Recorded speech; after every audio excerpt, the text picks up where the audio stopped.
my father going through surgery, so I had to pancreatic surgery. So here that దానికి surgery చేస్తారు. half of the pancreas is last year. Here a surgery of 4 years. So surgery చుట్టూ కొంచెం infection రావడం వల్ల మళ్ళీ అదే కొంచెం okay. What is the cause for that infection? Cause for infection అంటే ఒకటి డైట్ అన్నారు సార్, రెండోది ఏమైనా స్ట్రెస్ పడి ఉంటుంది మీ రెగ్యులర్ లైఫ్లో, లైక్ బెండ్ అవ్వడం, ఏమైనా స్ట్రెస్ అయ్యి ఉండొచ్చు, అందువల్ల కుట్లేసిన చోట కుట్లు ఊడిపోయి అసలుగా ఇన్ఫెక్షన్ రావడానికి ఫస్ట్ ప్యాంక్రియాటిక్ అది liquor history. Okay, alcohol. Okay, will start. ఏమో ఒక్కడేనా? ఇంకొక అతను ఏమేయండి వస్తాడా? Classes. Then actual classes will start after prelims. Right? So in the meantime, what we discussed in the last 3 classes, please go through the links. Because just to introduce you to the concepts in political theory. Because you know the syllabus, we have 2, section A, section B. Similarly, in paper 2, we also have section A and section B.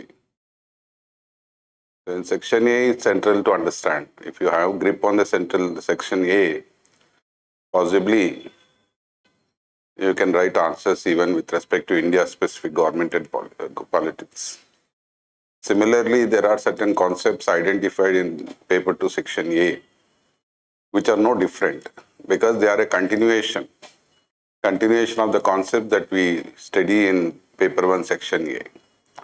So if you know those concepts, then probably it helps. So in the initial classes, I in fact try to help students understand the concepts that the political theory is engaged in. So we had a few classes trying to understand. So the classical, modern and contemporary, how are they different? What differentiates them primarily? When you talk about classical, we are trying to understand the Greek thought in particular. So how is it different from the modern? And how is contemporary different from modern? So if you know all 3, then probably half of the paper you understand. Because all understanding of this is in terms of these socio-economic transformations. So to what extent the societies have evolved according to the set design. In case if you accept that there is a design process which helps in terms of political decision making. Because all political understanding is dependent on 2 things primarily. One is who makes the decision. Second is why should I accept the decision. Who makes the decision? Second is why I should accept the decision. So usually what influences the decision making process? Who makes the decision means again there are 2 aspects identified. Usually we identify state with the decision making process. If state is central to decision making process, right? And state comes with the power to authoritative power to enforce the decisions. So what helps in terms of this decision making? So there are again, when you look at state is, as far as the Greeks are concerned, even in the modern context, irrespective of whether you look it from the Greeks perspective or modern perspective or the present, we always identify state as a rational actor. State is presumed to be rational. Rational in the sense state does not have any self-interest. State does not come with any specific self-interest, particular interest. It is a universal interest because what state has is universal interest, larger public interest to serve. That is the understanding that we have as a concept of state. So whether you look it in the past, you look it in the present, or even if you anticipate the role of the state into the future, possibly one major role that the state is identified is this idea of what we presume to be a rational state. National state అనేది actually డెమోక్రసీలో work అవుతుంది. ఎక్కడైనా కూడా even Greeks థాట్లో Plato Aristotle considered state to be rational. ఎందుకు rational state అంటున్నామంటే political decision making itself has to be rational. Political decisions are distinctly different from other decisions.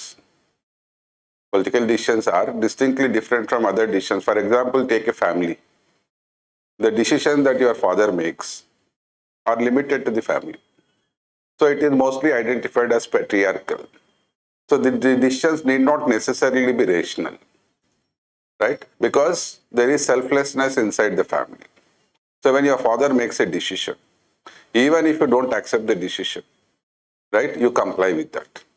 Because there is some sort of an emotional binding that determines. But when it comes to society, we don't see these emotions. Because in society, everyone comes with their own competitive interest. Everyone comes with their own interest. There is a lesser element of, there is this lesser element of what we call, selflessness as far as society is concerned. So society is mostly a system of needs, according to Hegel, system of needs where everyone compete to satisfy their needs. So it is visualized as a marketplace, right? So where you come to realize your needs. This is how it is identified. So here you find competitive interest, competing interest. It is not selflessness that determines the marketplace or the society. So how to regulate this societal life? Because when there are multiple competing interests in society, state cannot specifically identify itself with any one single interest, right? Whether majority or minority, whether caste or religion, majority or minority. State is not expected to identify itself with any one specific decision. So it has to support and realize the rational interest. Rational interest means which is universal and general interest, which is more or less applicable to all, where no one will accept, no one will question the decision. Rational decisions are those decisions which are not challenged, because everyone finds some sort of a fair acceptance as far as the decision of the state is concerned. That is what we look at. But who makes the decision of the state? So if you accept state in the Greeks' perspective, Greeks considered state as essential for self-development of the individual. Because Greeks only pursued the life in terms of its quality. They didn't appreciate quantity. So they didn't look in terms of quantity, but they only looked in terms of quality. So for them, qualitative improvement in life was essential. So state helped in terms of realizing that quality. This is what Aristotle makes. State has come into the existence for the sake of life, but continues to exist for the sake of good life. So original idea of state is to secure your life, so that there is some sort of an organized life. You are not part of any anarchy, lawlessness. You come under some law. You are promoted to be a law-abiding citizen. So once you are promoted as a law-abiding citizen, probably it helps in terms of pursuing larger goals. That's the reason why state is identified. For example, if you look at economic interest or social interest, they are distinctly different from political interest. Economic interest, where you usually find your self-interest. Social interest, you find that community life. But when it comes to state is rational because the decisions that the state makes should equally applicable to all, without any prejudice. So state shall not maintain any distinction. Yesterday's statement of Manmohan Singh in fact highlighted this.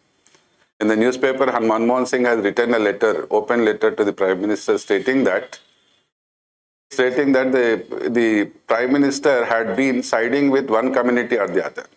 He said, when I was the Prime Minister, I never maintained any discrimination in terms of these communities. So as part of the poll rallies, he argued, Manmohan Singh argues that Prime Minister is identified in terms of championing a particular community interest by and large. This, he said, undermines the dignity of the Prime Minister, office of the Prime Minister. This is his point of view. So not necessarily it is the point of view of all.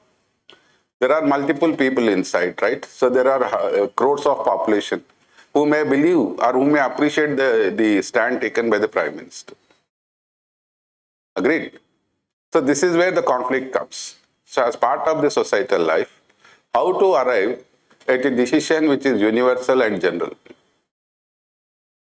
Understand? For this, what we have is, when you look at universal interest or general interest, the state has to be rational. State cannot come with its own specific particular interest. But ultimately, it is not state that makes the decision. The people who control the state, they make the decision. So what is the process that helps in controlling the state? So here we find two. One is the mobilizing aspect, the other is reconciliation aspect. Decision making is centered around this. One is the mobilization aspect, because people are mobilized to favor a particular decision. For example, take Ram Mandir. Right? Ram Mandir is not an aspiration that evolved from the people themselves, but it is a conscious effort on the part of a particular political party, right, to advance this idea of cultural relativism.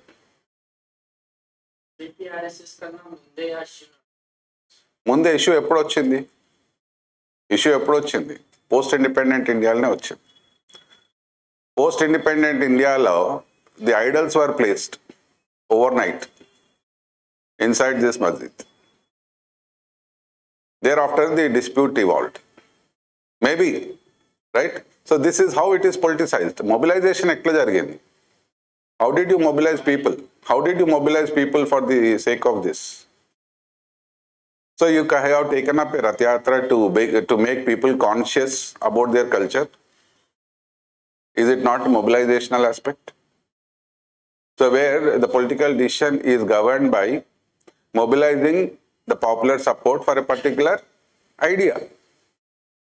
This is how you arrived at a decision, right? So ultimately the decision is not resolved through political negotiations. The decision is resolved through legal intervention, judicial intervention. Judiciary which intervened to solve the dispute. Agreed? So a temple is constructed in that area, right? Because this could happen because of the mobilizational aspect. Similarly, you find reconciliation aspect. Reconciliation aspect is more important as far as state is concerned. Because in civil society, everyone comes with their own individual particular interest. But the resources remain very scarce. The available resources are not in abundance, which can satisfy the interests and needs of everyone. So some people are expected to sacrifice for the sake of the others. This is where the reconciliation comes. Whose interests have to be prioritized? For example, take in post-independent India, right? The limited resources have to be optimally utilized. So what Nehru did, he in fact expected the majority of the Indians to sacrifice for the sake of economic development. So this is how we privilege the industrial class over the common man through the state intervention in terms of industrial policy. The limited resources at the disposal of the state have to be optimally utilized. So so when you cannot have resources in abundance, so there has to be some prudence in the utilization of these resources. This is how the state has developed. So what it has done, it prepared the people, it prepared the mindset of the people. This is again a mobilizational aspect. It prepared the mindset of the people, stating that in future, your lives will improve if you sacrifice your interest in the present. Because India desperately needs economic development, and industrialization is something that is essential in terms of bringing people out of poverty. Without industrial progress, we cannot bring people out of poverty. Similar ideas are circulated even today in terms of 5 trillion economy or 10 trillion economy. Why we repeatedly talk in terms of 5 trillion economy in the present? Because we are mentally preparing the people who are deprived, that they are likely to gain in future. If India's economy expands to meet 5 trillion standards or 10 trillion standards. That is the understanding. That means what the underlying idea is, in terms of mobilizing popular support for this idea, you try to evolve a trickle-down policy, stating that if the economy expands to 5 trillion, it will have a trickle-down effect. Trickle-down effect means it will have spillover effect, right? So if you have a cup of tea full, if you put more tea into that, it will spill over. Similarly, trickle-down effect will also have some benefits even to the common man. That is the idea. So you are trying to mobilize the popular support of the people in terms of repeatedly propagating this idea of 5 trillion or 10 trillion. This is again a mobilizational aspect. Because ultimately you take the consent of the people. Because willing consent of the people is central. Why should I otherwise accept your decision? I accept your decision because I give my consent to you to make the decision on my behalf. Right? So most of the decisions, majority of the decisions that are made by the state are either mobilizational or reconciliational. Reconciliational because of the scarce situation. So what you try to do in a scarcity? You try to prioritize the rational interest. Who shall be benefited? Like the present government, when Modi repeatedly talks about respect the wealth creators. Why he is talking about respect the wealth creators? Because he is mentally preparing the others who are not so advantageous, that in case if the corporate stands to gain, then it will have a trickle-down effect. Trickle-down effect or spillover effect even with respect to the common man. So until unless we bring this stimulation into the economy through corporate growth and development, we cannot address poverty. Right? So these are the mobilizational aspects. This is how, why you repeatedly talk about certain aspects like 5 trillion or 10 trillion economy. That means you are creating an optimistic picture for the optimistic future for the people to accept, develop their consent. Otherwise, what the state has to do? Reconciliation. Reconciliation means competing interests in society. So what should be prioritized? What should be prioritized? How to address poverty? Right? So poverty is a major bane to the Indian society. So how to use the resources optimally in terms of addressing them? So the state shall not come with any vested interest, any particular interest. So state shall not support either the majority or the minority. Majority community or minority community. State shall not support the industrial class or the agrarian class. Because state has to make a decision which is appropriate in the larger interest of the society. So you cannot confine yourself in terms of making a decision only from the mobilizational dimension. So it has to be based on reconciliation. Reconciliation comes when there are more than two opposing ideas. More than two opposing ideas, you need reconciliation. If there is only one single idea, you don't need reconciliation. Right? So in the absence of reconciliation, what you mostly find is mobilization. That's the reason why if you look at developed societies, industrially developed societies, like America, Western Europe, you find reconciliation. Because there is resistance to the state decision-making power from the civil society. Because civil society is not led by one single community or one single group. So there is a competing interest among the groups within civil society. So they try to ensure that the state does not unilaterally act. Got it? Unilaterally means state does not act in terms of this mobilizational aspect alone. But state has to be in the context of reconciliation. This is the idea popularized by the mobilizational dimension. Got it? So when you look at state decision making, primarily the decision making is either mobilizational or reconciliational. If the state is reconciliational, then we can identify it as a neutral arbiter. If If the state is a rational actor, it has to be a neutral arbiter. Neutral arbiter means state does not come with any particular interest. So it has no interest of its own.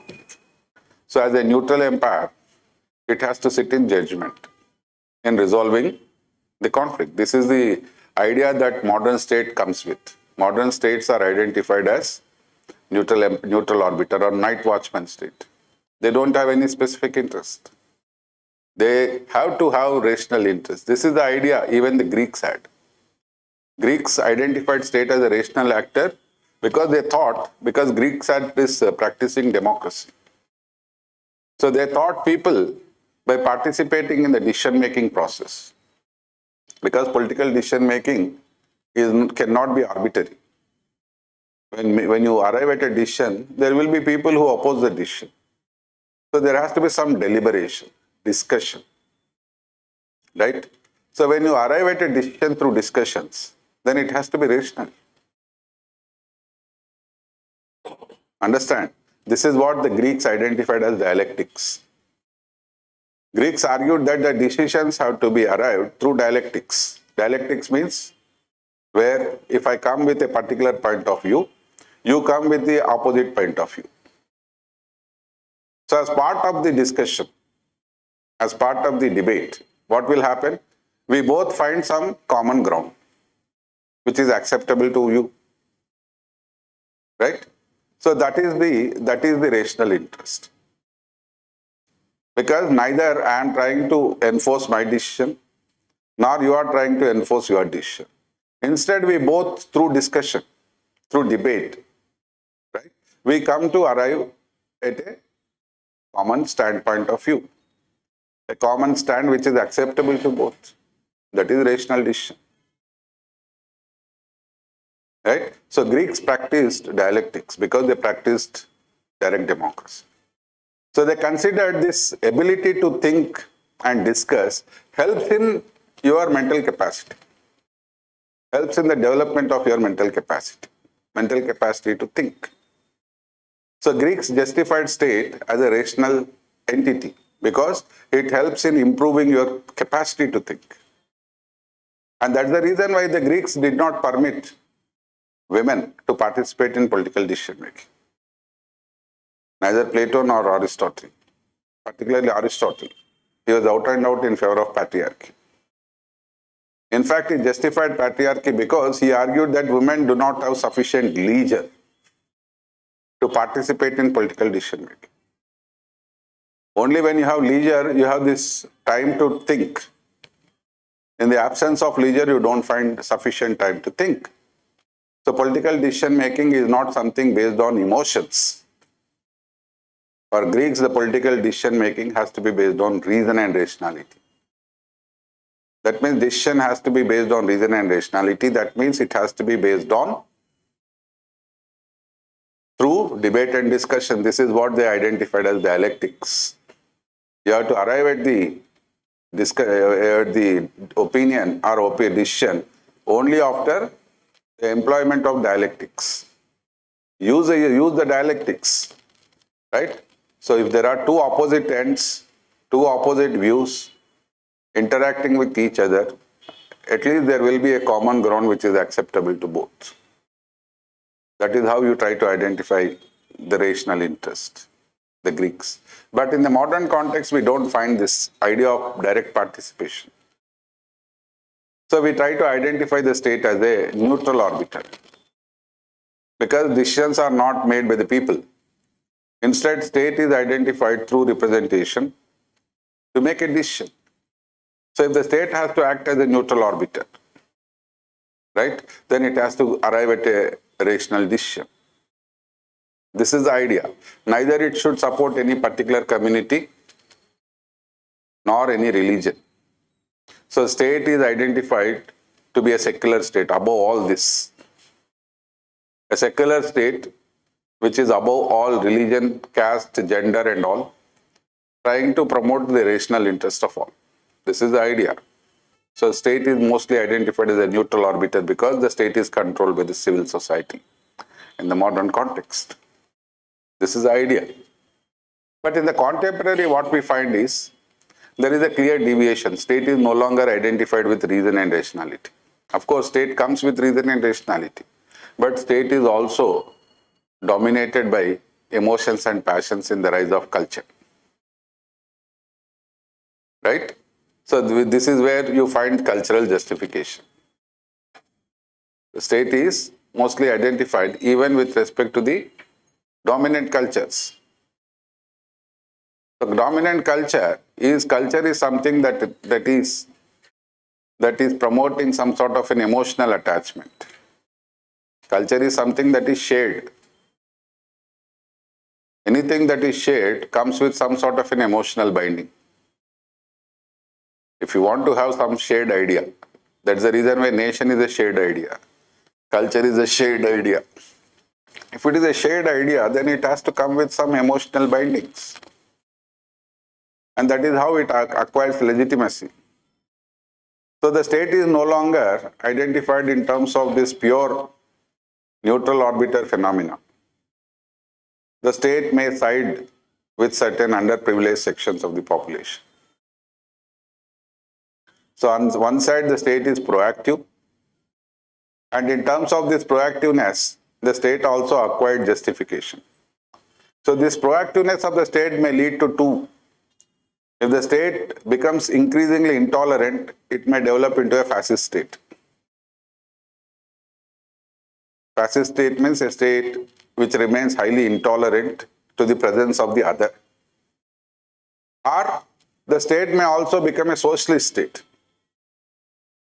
A socialist state which will try to privilege the underprivileged, those who are economically left out. If the state tries to favor them, the underprivileged, then it becomes a socialist state. But if the state favors the rich or the culturally dominant elite, then it can become a fascist state.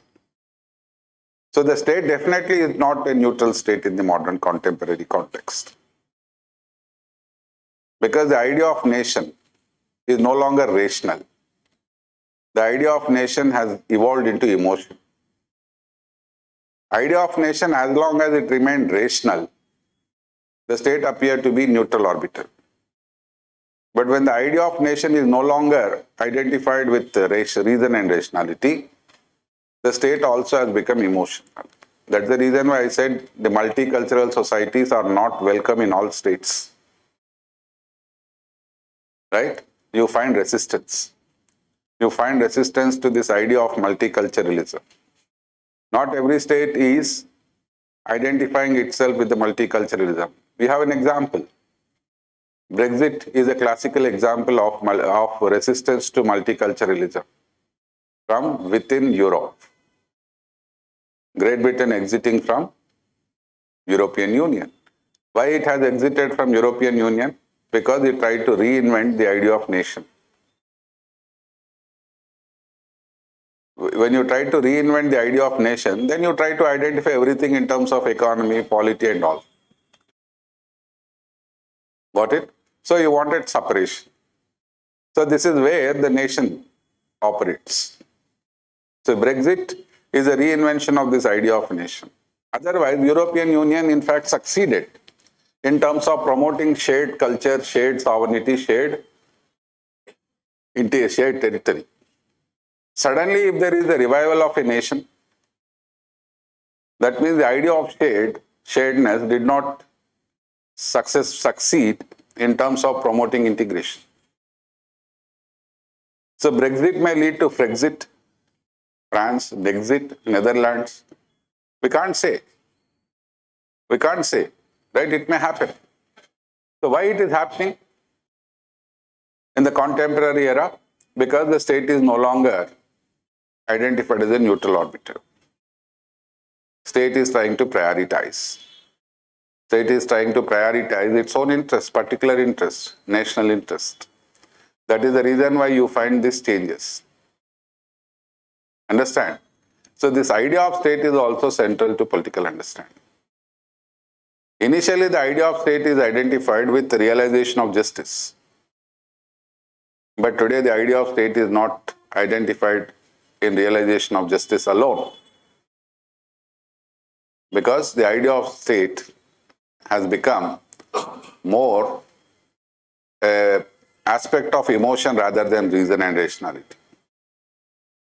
Aspect of emotions rather than reason and rationality. As long as reason and rationality dominated, state is identified as a neutral orbital. So it all depends on who controls the state, who comes to power, right? That determines whether the state is neutral or whether the state is emotional. Both find justification in the contemporary. So one side we find multiculturalism, and the other side we find cultural relativism, where some cultures, they wanted to remain isolated. Right?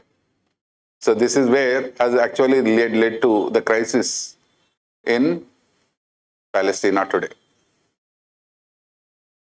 Palestinian crisis can be identified in terms of this intolerance. Why Israel is bent upon destroying not just Hamas, but Israel wants to convert the whole of Palestine into an Israel state, a nation state, identified mostly with the Jews. The intolerance is identified in terms of this waging onslaught, continued onslaught with respect to the rest of the Palestinian territory. Because Israel has controlled now West Bank, now it's the only thing that it does not completely control is Gaza. So what Israel is trying to do? Expand its reach through Gaza. Once it can succeed in doing that, what Israel is doing, whatever territories, new territories it is occupying, it is bringing the Jews from outside the world, outside Israel, and make them settle there. You understand? So the objective of the Israel is to develop Israel into a Jewish state. So the intolerance is identified in terms of the genocide that it is undertaking today. Got it? Similar intolerance is identified across South Asia. Whether you look at Myanmar, Myanmar is also against the presence of Rohingyas. Sri Lanka is opposed to the presence of Tamil ethnicity. So that shows the intolerance on the part of the state. The state is no longer identified with reason and rationality. They are Buddhist, even Myanmar Buddhist. But Buddhism preach peace and harmony. But in practice you find violence. Buddha never preached violence. Buddhism is a non-violent reformist religion evolved out of Hinduism. Buddhism evolved as a reformist movement. It was opposed to this sacrifices, violent sacrifices dominated by the Brahmanicism. Brahmanicism in post-Vedic period promoted animal sacrifice, human sacrifice as part of the rituals. So Buddhism was opposed to this. It preached non-violence. It was opposed to human sacrifice, animal sacrifice. But today the practicing states, Buddhist practicing states have turned more violent. We have a clear example within South Asia in terms of Sri Lanka and Myanmar. So the state is no longer identified with this reason and rationality because this is where the changing nature of state that is visible. Right? It is becoming increasingly emotional because the state is controlled more by mobilizational aspect rather than reconciliation aspect. State is not being looked in terms of reconciliation. State is identified in terms of mobilization. Got it? So there are the idea of state or the concept of state is central to the understanding of political theory because state is one which is essential to realize the concept of justice, to realize the concept of equality, to realize the concept of rights. So without state, we cannot realize any one of these concepts. So state is central. State is central to realize them. Clear? So if the state is not rational, then realization of justice, realization of equality, realization of rights becomes a problematic. Right? It may favor a particular community over the rest. Like Sri Lanka favoring the Buddhist over the Tamils. Myanmar favoring the Buddhist over the Rohingyas. Right? So it is not just something happening only with the developing world. This is a phenomena that is anticipated globally. Even America, which was identified as a global superpower, or a global policeman, because America has more than 600 bases, military bases spread across the world. With the advent of Trump, the America has given a call of what the Americans wanted is to withdraw the military bases, because what Trump as a corporate, what he is thinking? He is thinking that why America should unnecessarily spend money.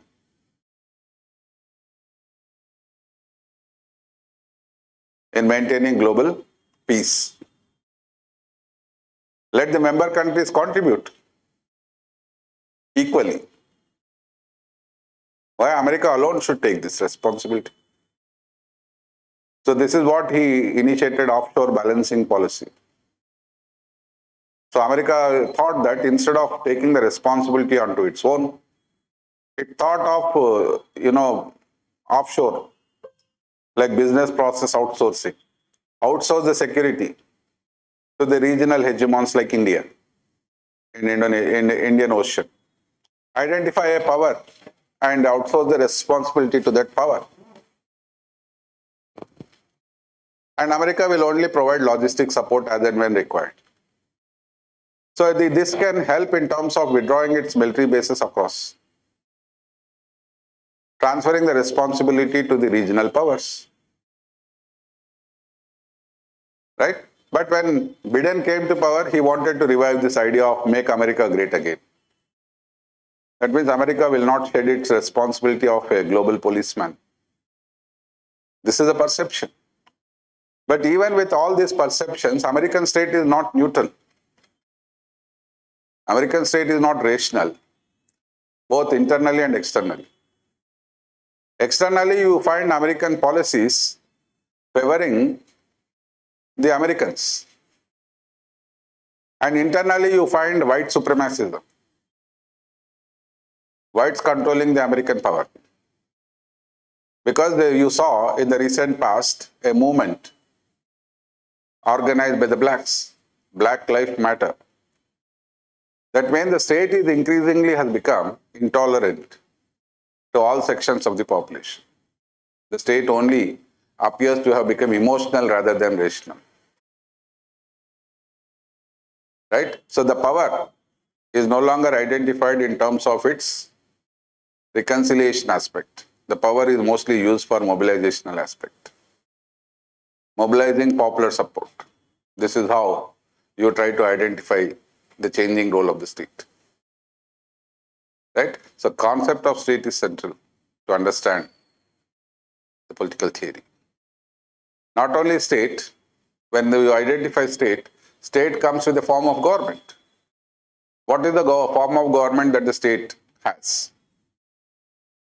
So usually you find in the modern context, majority of the states are either identified as liberal democracy or social democracy. Liberal democratic states are those states which try to promote individual as a primary interest. Freedom of individual, autonomy of individual is primary. And social democrats focus in terms of equality. If liberal democracy promotes liberty, social democrats promote equality. But the idea of democracy itself has a very long history. In 1990s, we celebrated 2,500 years of democracy. Democracy originated in Greek, but democracy was not the favored form of government in Greeks. Because Greeks had this idea of democracy as a rule by ignorance. They wanted the rule by a philosopher, a person with knowledge, a statesman, not by the ignorance. But democracy, in fact, gained popularity only in the modern context. Because when people started having faith in the individual, when you believe that individual has the ability to self-organize, democracy has set in. So the modern democracy is not a direct democracy. Modern democracy is a representational democracy. So modern democracies can also be classified into two: classical and contemporary. Classical democracy, as it originated prior to industrialization in Western Europe, it had two functions. Classical democracy was identified with two functions. One is protective, second is developmental. Protective and developmental. Protective means, the other day I talked about Locke's theory of rights, natural rights, where it was believed that we had this natural right to property, but there was no legal protection to property. So the democratic government helped in terms of protecting the property and the life of the people. Hobbes, in fact, promoted this idea of protection through Leviathan. Leviathan is his major work, where he believed in absolute monarchy.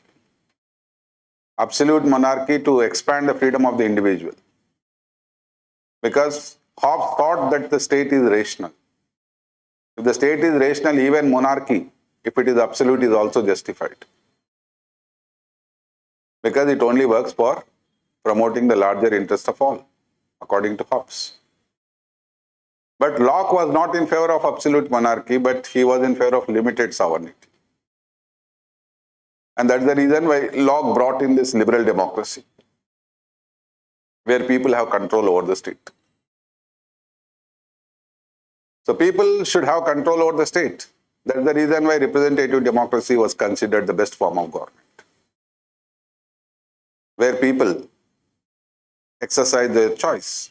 If you are not happy with the representative democracy, you can always change that. You can choose another set of people who can promote this rational interest of the state. For example, if the set of people who are controlling the state today,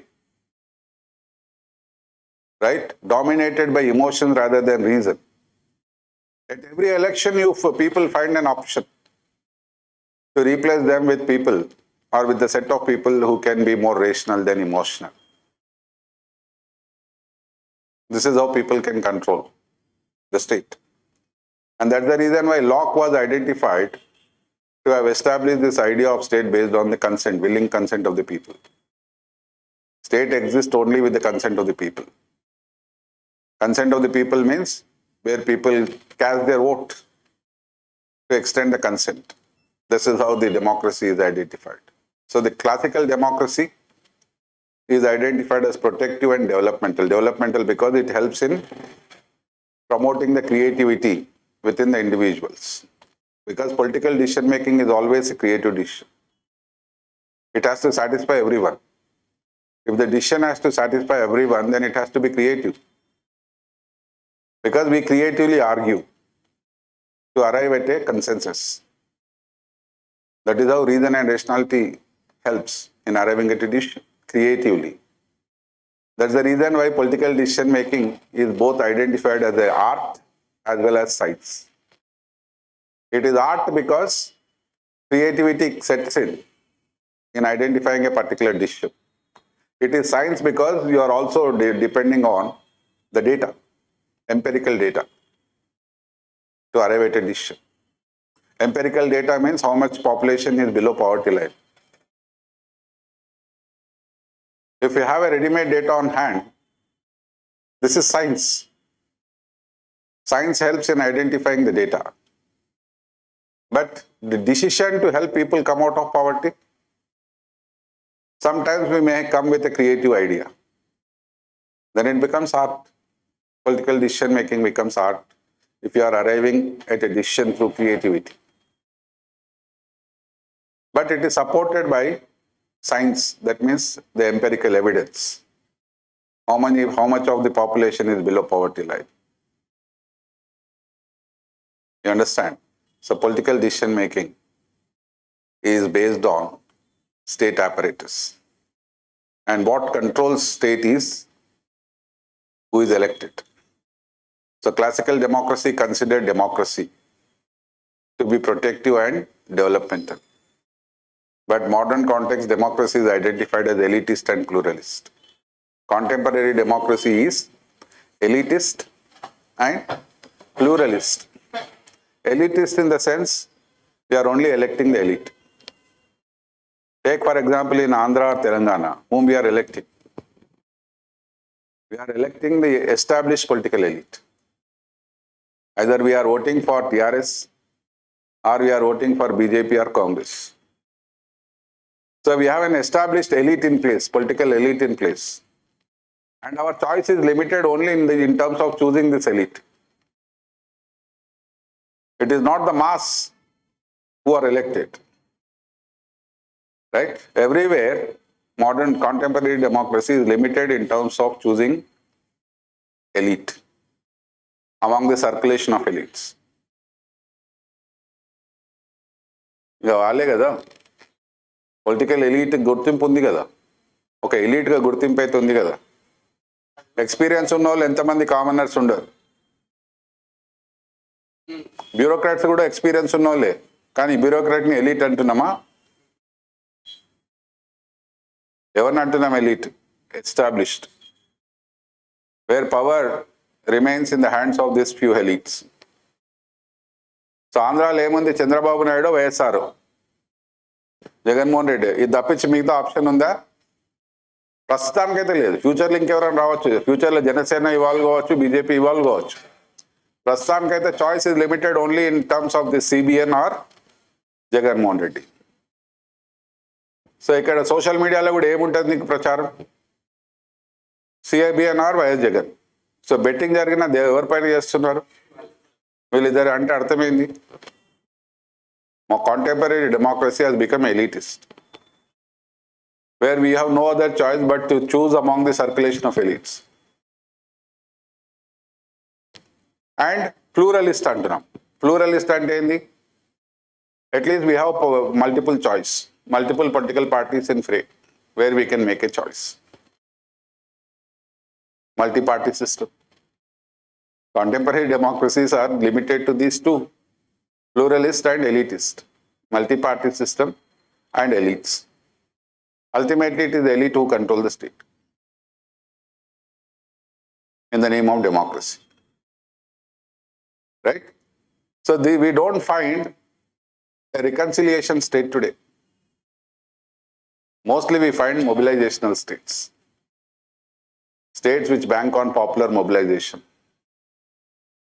States which bank on promoting popular support through mobilization, not through reconciliation. Reconciliation అన్నప్పుడు ఏమవుతుంది? It has to come from struggle in civil society. When two or more number of groups struggle in civil society, then state acts as a neutral arbiter. అప్పుడు reconciliation. కానీ ఇక్కడ ఏమవుతుంది? Mobilisation అనేది. State decide చేస్తుంది నీ అవసరం ఏందనేది. నీ అవసరం ఏందని నిన్ను అడగట్లేదు. What are your immediate needs అని స్టేట్ నిన్ను అడగట్లేదు. State is deciding what are your immediate needs. ఎందుకంటే స్టేట్ హెస్ బికమ్ మొబిలైజేషనల్. ఇది చెప్పడానికే ఇంకా గుడి ఎగ్జాంపుల్ ఇచ్చిన. ఇమ్మీడియట్ నీడ్స్ అనేది you are not identified. State is identified in the name of welfare. They identify your needs. Right? You are not free to identify your own needs. Mobilization alone. Reconciliation eppudu untadi? When I recognize my own interest, when I recognize my own needs, when I want the realization of my needs. Similarly, if everyone wants the realization of their own independent needs, then state has to act as a neutral arbiter in the reconciliation aspect. Right? But what we see, state being a mobilizational aspect state. So democracy kuda, classical democracy emo protective and developmental unde. Modern democracies are pluralist and elitist. అయిపోయిందా? So these are the concepts. ఇంకొక concept ఉంది, identified in political theory, power and authority. అది next క్లాస్లో చెప్తా. రేపు రాను, Saturday Sunday మండేకి వెళ్ళి కంటిన్యూస్గా వస్తా, Monday to Friday. Got it? Even those who are watching online, please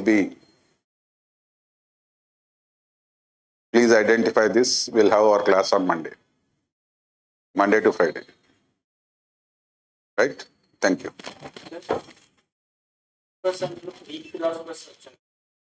ఏం లేదు, ఫస్ట్ వచ్చింది గ్రీక్, తర్వాత ఇటలీ మెకవెలి, తర్వాత ఇంగ్లాండ్ హాబ్స్ లాక్, తర్వాత ఫ్రాన్స్ రూసో, తర్వాత జర్మనీ హెగెల్ అండ్ మార్క్స్, తర్వాత నీకు హెగెల్ అండ్ మార్క్స్ అన్నా జర్మనీ, తర్వాత నీకు మళ్ళీ ఇంగ్లాండ్ జేఎస్ మిల్. రైట్? అన్నా ఆరెంజ్ జర్మనీ, ఈయన గ్రామ్సీ కూడా జర్మనీ. మొత్తం యూరోప్ సెంట్రికే. అమెరికన్స్ అంటే యూరోప్లోనే డెవలప్మెంట్ జరిగింది కదా. Economic industrialisation ఎక్కడొచ్చింది? గ్రీక్ తర్వాత వచ్చిన ఇండస్ట్రియలైజేషన్ ఎక్కడొచ్చింది? యూరోప్లోనే వచ్చింది. కనుక నీకు థింకర్స్ అంతా యూరోపే. Post second world war American thinkers వచ్చి, post second world war Robert Dahl, ఇక్కడ నుంచి నీకు అమెరికన్ థింకర్స్ వచ్చి. 1990కి 2500 ఇయర్స్ డెమోక్రసీ సెలబ్రేట్ చేసుకున్నాం. అంటే బీసీ కాలం నుంచి డెమోక్రసీ ఉన్నా కూడా there was no vibrancy in society. ఎప్పుడు మార్పు వస్తుంది? వైబ్రెన్సీ ఇన్ సొసైటీ ఉన్నప్పుడే మార్పు వస్తుంది. నీకు గ్రీక్ పీరియడ్లో డెమోక్రసీని గుర్తించలేవాళ్ళు, ఎందుకంటే రూల్ ఆఫ్ ఇగ్నోరెంట్ అన్నారు. కనుక నీకు డెమోక్రసీ ఎందుకు రాలేదు, తర్వాత రివైవ్ సొసైటీ ఎందుకు రివైవ్ కాలేదు అంటే గ్రీక్ పీరియడ్ తర్వాత for a very long period we had Christianity వచ్చింది. ఫర్ ఆల్మోస్ట్ 1500 ఇయర్స్ క్రిస్టియానిటీ ఉంది. అందుకొరకే నీకు క్రిస్టియానిటీలో చారిటీ, హ్యూమిలిటీ ఇవే అప్రిసియేషన్ కానీ ఇండివిజువల్ని గుర్తించాలి. కనుక నీకు సొసైటీలో మార్పు రాలేదు. ఎప్పుడు వచ్చింది? ప్రొటెస్టెంటిజం వచ్చినప్పుడు, అంటే రిఫార్మ్స్ విత్ ఇన్ క్రిస్టియానిటీ వచ్చినప్పుడే ఇండస్ట్రియలైజేషన్ వచ్చింది. దీన్నే మ్యాక్స్ వెబర్ ఏమన్నాడంటే Protestant ethics and the spirit of capitalism అన్నాడు. ఇండస్ట్రియల్ సొసైటీ ఎప్పుడు వచ్చింది అంటే రిలీజన్లో మార్పులు వచ్చినప్పుడు. ప్రొటెస్టెంటిజం ఏం చెప్పింది? మనిషి అంత మీనింగ్లెస్ కాదు లైఫ్, దేవునికి ప్రార్థన చేస్తే అయిపోదు, మనిషి కష్టపడితే వీడు ఏదైనా సాధించగలడని చెప్పింది. దాన్ని హ్యూమనిజం అని తీసుకొని వచ్చినాం. కనుక నీకు ఎన్లైటన్మెంట్ వచ్చే వరకు కూడా డెమోక్రసీ రాలే. ఎన్లైటన్మెంట్ తర్వాతనే, పిల్లర్స్ ఆఫ్ ఎన్లైటన్మెంట్ తర్వాతనే నీకు డెమోక్రసీ కనిపిస్తుంది. రైట్? కనుక నీకు యాక్చువల్ ఫార్మ్ ఆఫ్ డెమోక్రసీ అనేది రిప్రజెంటేటివ్ డెమోక్రసీ, పోస్ట్ ఎన్లైటన్మెంట్. దాని నుంచి వచ్చిన వేరియన్సే liberal democracy, social democracy. Liberal డెమోక్రసీలో కూడా డిఫరెంట్ డైమెన్షన్స్ ఉన్నాయి. Representative democracy, deliberative democracy, participative democracy. ఇవన్నీ forms of democracies identified, dimensions of democracy identified. Right?